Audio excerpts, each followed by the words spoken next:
Folks, welcome. Today I want to talk to you about being selfish. Being selfish. I get asked all the time, how do you show up your best self? Now, they're usually audience members as I'm giving a talk or a keynote or a training. They'll ask me, how can I make it so that I show up for work, a meeting, a presentation, whatever it is, my children, my family, my best self.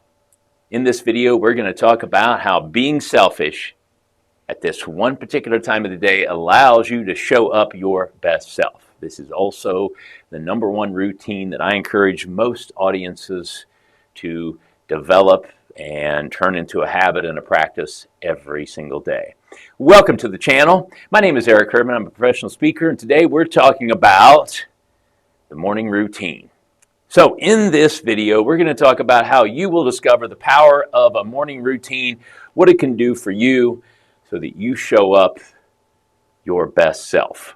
By the way, when we're talking about a morning routine, we're not talking about an elaborate, fancy, over-the-top, green smoothie, yoga, workout, 4 hours, meditation. Oh, you can do all of those things if you want to. But I bring that up because a lot of times when you start thinking about this, you think about maybe Oprah's morning routine or Jeff Bezos or Elon Musk or any of those individuals out there that their morning routines have been widely talked about or publicized. We think that's what I got to have. No, some of those folks might have people to make their green smoothie and their avocado toasts come by and take them through yoga or stretch them even, massage them and, well, line their work up and, of course, maybe even just handle everything so they can have 2, 3, 4 hours to do these sort of things. You don't need that. In fact, it's best if you develop your own set of routines and habits and rituals, if you will, in this morning routine block of time that you can devote. Now, let's start with that, doable. Think about what is doable. First of all, think about something, a block of time that you can do every day. Something you could commit to every single day. That does mean Saturday and Sunday. That does mean maybe you don't work a conventional Monday through Friday schedule, but on your days off you can still do it. Oh, and even if you're traveling or maybe not at home, can you still do that routine? I travel quite a bit. And one of the things that happens is that people always ask, well, you mentioned you got in late last night and you get up early, but you didn't do your morning routine. I did. I have an abbreviated version of this, a mini version, if you will, of my morning routine. So even if I need to, and I try to do this as much as possible, prioritize my sleep so that I can get the quality and quantity of sleep that I need, I have a shortened morning routine that I can do at a hotel on the road traveling, and it still allows me to show up my best self. So think about your use case. Maybe you are at home every day. You don't travel much at all. If you do, it's a family vacation, no big deal. Think about, first of all, the time commitment that you can make. I've talked to people, and they have made the case, and not only made the case, convinced me that a 5-minute or 10-minute or 15-minute morning routine does them very well. You think about, though, where they came from. They usually start by saying, I used to just get out of bed, throw some food in my face, throw some food at the kids and the spouse, the partner, and then throw some clothes on and maybe ran through the shower like a car wash and I'm off to work. You can see why a 5, maybe even 10, 15-minute morning routine will do them well, because now, first of all, it's a lot slower, isn't it? It's not as hurried. It's just even talking through that made some of us stressful and feel the stress of that. It also sends us into a ripple effect of the day, doesn't it? A lot of those behaviors we do in the first part of our day kind of set the tone or the stage for the rest of the day. And I don't think any of us want to operate like that, throwing some food in our mouths, throwing some food at others, and quick this and hurry that and hustle here and hustle there and stressed about this. We don't want that for the rest of the day. In fact, the morning routine offers us just the opposite. I think morning routine should be slow, intentional, and above all, selfish. You should be selfish. And when I think of a morning routine, I think of, first of all, the time commitment, as I just mentioned, that I can give and be selfish, but not let that run into a time frame or a time block that is going to interfere with family and friends and work and others and children and pets, whatever it might be. But rule number one, be selfish. Your morning routine is all about, and I point the finger with all the love I can give you, is all about you. It's your time. And that's why I said there's no perfect morning routine. If you want to read for 15 minutes, you have a book, you like to read books, and you want to open that book up and you just want to sit, maybe with a warm cup of coffee or tea or whatever beverage. Some of you just like to crack a can of Red Bull open and get after it and do some reading. Absolutely. That's what I'm talking about. There isn't a right or wrong or better or best. It's what's right or wrong or better or best for you, so that you come out of that having accomplished something. Even if it's nothing more than trying to read 10 pages, have a cup of coffee, relax. People say, well, what about task completion? Can I do some things that I want to complete? Can I make it of utility? Absolutely. One of the things I do as soon as I wake up, I get out of bed like I'm going to a fire, and I make my bed. I make my bed. Every morning I make my bed. Now, I know you've seen the books and heard the keynote speeches and maybe even seen the outtakes, the clips of the talk. There are a lot of people that do talk about making your bed and having task completion. There is something to it. The research says that if I complete a small task first thing in the morning, that sets up that ripple effect for later in the day.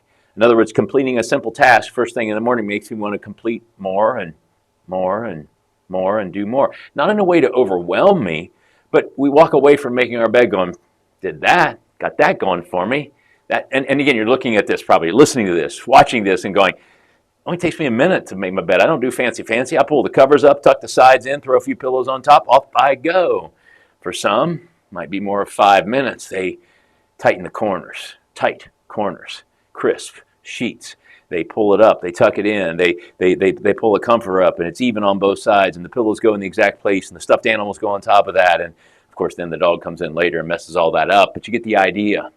Task completion, again, everyone's got their thing. So I encourage you, if you want to, maybe it's not making your bed, maybe it's you want to drink 16 ounces of water, maybe it's you want to do two things that you don't like doing. Maybe you want to flip the dishes very quickly from the sink to the dishwasher, or put the dishes in the dishwasher away.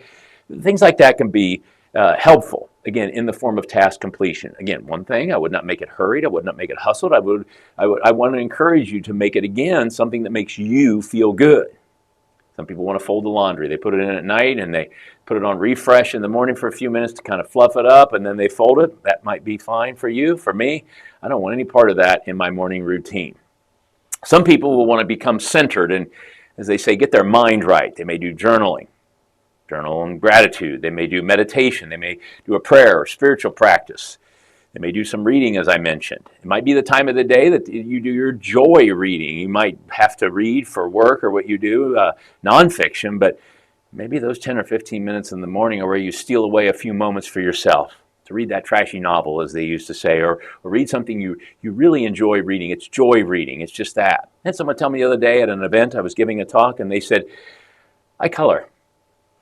I had a pause. I looked at them, and they go, adult coloring. I said, oh, I know all about it. I said, it's a lot of people's thing. And they said, I love it.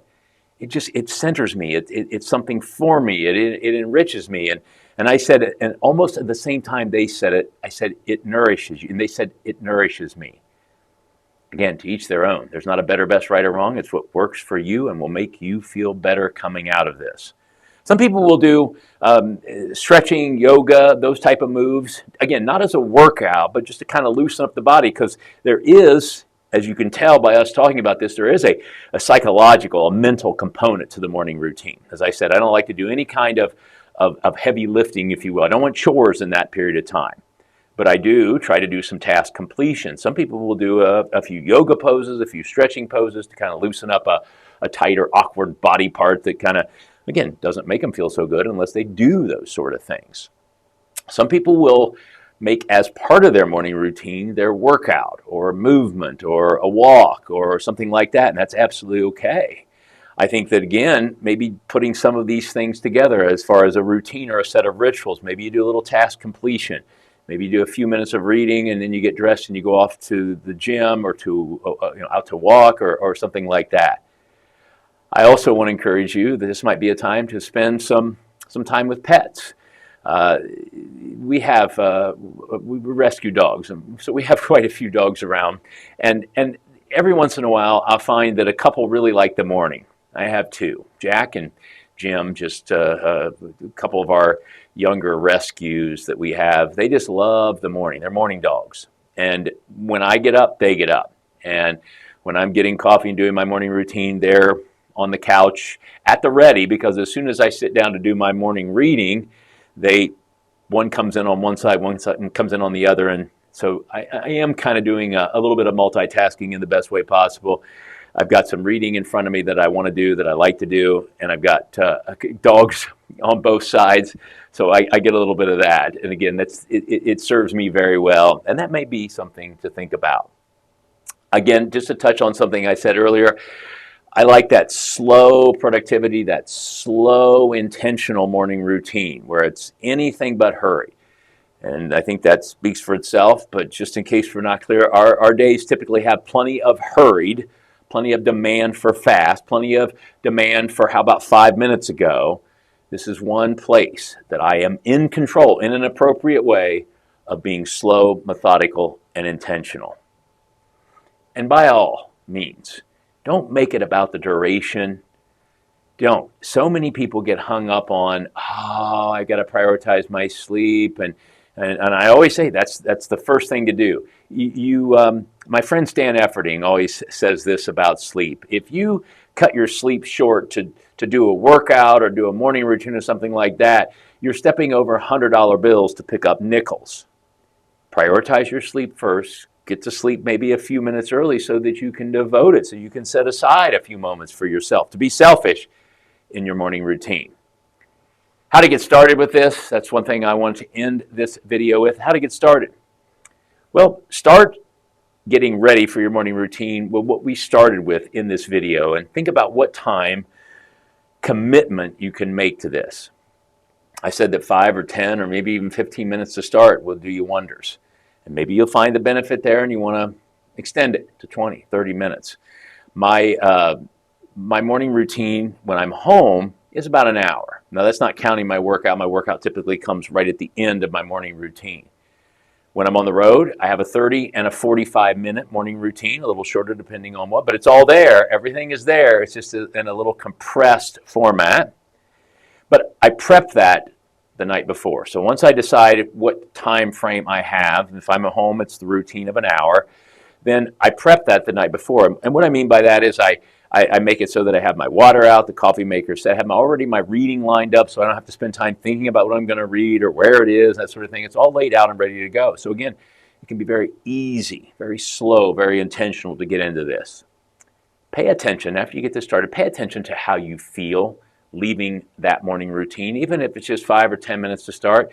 As you start to get into your day, think about how you feel.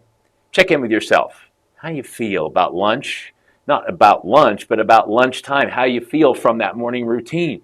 Having some time for yourself, being selfish, doing some things you like to do that are slow, intentional, and set you up to be your best self, are not just in the moment of the morning routine that we get those benefits and we get that productivity or we get that clear-headedness.